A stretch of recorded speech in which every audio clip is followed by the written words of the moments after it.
Hey guys, welcome back to my channel Sonija official. कैसे आप लोग? उम्मीद करती हूँ अच्छे होंगे और मैं भी बहुत अच्छी हूँ।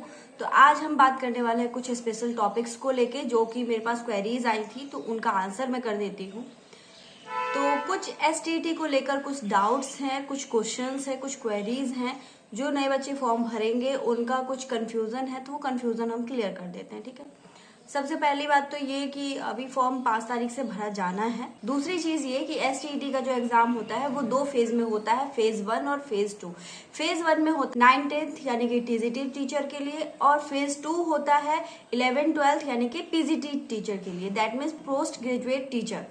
तो अब बात आती है कि देखिए, इसमें सारा पिछले साल का नोटिफिकेशन है। अभी इस साल का नोटिफिकेशन अभी नहीं आउट हुआ है। पिछले साल का जो नोटिफिकेशन है वो उसके अकॉर्डिंग मैं आपको बता रही हूँ। मेनली बात आप एक चीज समझ लीजिए कि जिनका भी ग्रेजुएशन में 2 साल अगर कोई पेपर पढ़ा हुआ है, चाहे वो सब्सिडरी हो या मेन पेपर हो, तो वही इस फॉर्म को फिल कर सकते हैं टीजीटी के लिए। और अगर पोस्ट ग्रेजुएशन के लिए है तो वो इसका क्राइटेरिया है, वो डिटेल वीडियो फिर मुझे एक अलग बनानी होगी, अदरवाइज ये वीडियो बहुत लंबी हो जाएगी।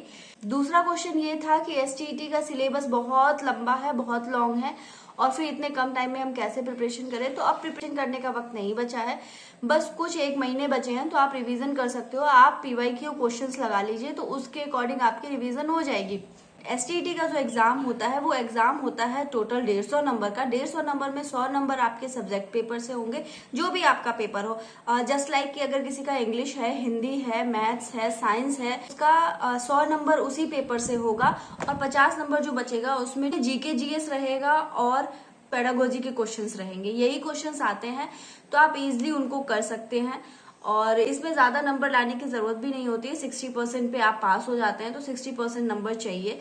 कैटेगरी वाइज सबका अलग अलग डिफाइन किया है, लेकिन नॉर्मली 60% नंबर चाहिए होता है पास होने के साथ। दैट मीन्स 150 का 60%। अगर इसके बारे में डिटेल में जानना है तो आप मुझे कमेंट कर दीजिएगा, मैं बता दूंगी। अब आते हैं हम थर्ड नंबर चीज पे कि थर्ड नंबर ये है कि समय बहुत कम बचा है, तो अब कैसे करें। तो कुछ नहीं, आप जो मैंने पहले भी बता दिया, आप बस पीवाईक्यू क्वेश्चन लगाइए। जितने क्वेश्चंस लगाएंगे, अभी यूआईटी पे बहुत सारी सीरीज चल रही हैं। कोई बैच परचेज मत कीजिए, क्योंकि 1 महीने में आप कोई भी बैच परचेज कर लीजिए, कुछ भी कर लीजिए, कोई असर नहीं होता, वो उतना ही रहता है। आप बस जितना ज्यादा क्वेश्चन प्रैक्टिस कर सकते हो उतना कर लीजिए, और आराम से, इतना टफ नहीं होता, हो जाएगा। अपने दिमाग को शांत रखिए, जितना भी समय बचा हुआ है उसको अपने ऊपर फोकस कीजिए, अपनी तैयारी को स्ट्रांग कीजिए।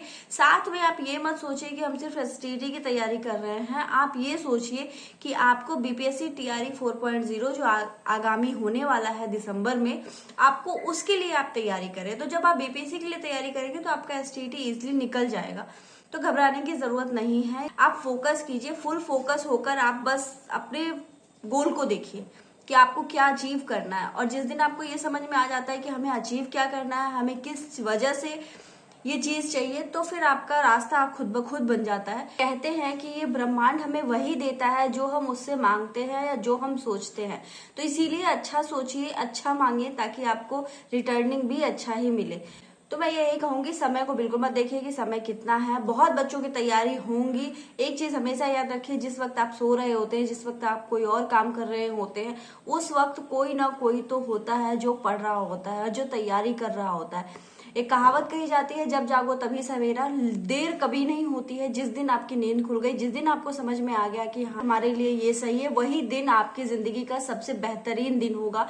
तो इसीलिए ये मत सोचिए कि लेट हो गया, आप नहीं पढ़ पाए, अब क्या कर लेंगे 1 महीने में। ऐसा नहीं है, 1 महीने में बहुत कुछ कर सकते हैं। जो व्यक्ति कभी शुरू से नहीं पढ़ता है और वो लास्ट टाइम में पढ़ के याद कर लेता है। बचपन के दिन याद कीजिए, क्योंकि बचपन में जब हम लोग थे, मैं भी थी, सभी बच्चे यही करते हैं ज्यादातर, मोस्टली। कुछ ही बच्चे ऐसे होते हैं जो स्टार्टिंग से पढ़ते हैं, अदरवाइज एवरेज बच्चे यही करते हैं कि शुरू से वो नहीं पढ़ते, बट एग्जाम के जब कुछ दिन बचते हैं, 10 दिन, 5 दिन, तो एग्जाम के 5 दिन पहले वो ऐसा लगता है कि पूरा पलट पलट के चले गए, और पूरा पलट के बस वही चीज को, वही क्वेश्चंस आते हैं, या फिर जो आते हैं वो उनके माइंड में बिल्कुल रिकॉल होते हैं। तो बस यही सोच लीजिए, ऐसा नहीं है। जिन्होंने शुरू से पढ़ाई नहीं की और अगर आज वो पढ़ लेंगे तो भी उनका सक्सेस हो जाएगा। लेकिन कोई एक ऐसा इंसान है जिसने शुरुआती से पढ़ाई की है, बट आज वो नहीं रिवीजन कर रहा है या किसी कारण से नहीं पढ़ पा रहा है, तो वो सब कुछ भूल जाएगा। सामने टाइम में धुंधला धुंधला सा हो जाता है, उसको उतना क्लियर नहीं होता है। तो इसीलिए ऐसा मत सोचिए कि हमारी तैयारी नहीं थी, अब हम क्या ही कर लेंगे। तो ऐसा बिल्कुल भी नहीं है, आपकी तैयारी तब भी थी, आज भी है। आप जो सोचिएगा, आपका माइंडसेट जो भी रहेगा वही आपका वर्क करेगा।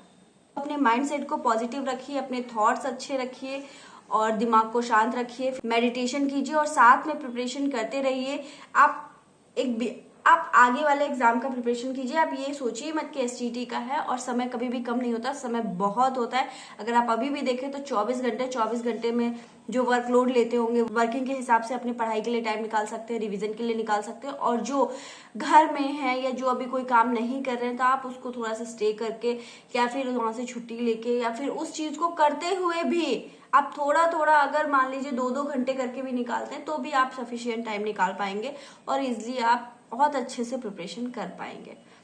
तो ये कुछ बातें थी जो मुझे आपको बतानी थी। फिलहाल अभी नोटिफिकेशन नहीं आया है, नोटिफिकेशन जैसे ही आ जाता है, क्लियर्स हो गई है सारी चीजें, इवन अब 5 तारीख को आ जाएंगे, तो जैसे ही आ जाता है तो मैं उसके लिए भी आपको अपडेट कर दूंगी। तो थैंक्स फॉर वॉचिंग, ये थी आज की अपडेट। मिलते हैं एक नेक्स्ट वीडियो में, तब तक के लिए खुश रहिए, स्वस्थ रहिए, मस्त रहिए, तैयारी करते रहिए। All the best. Okay, bye bye.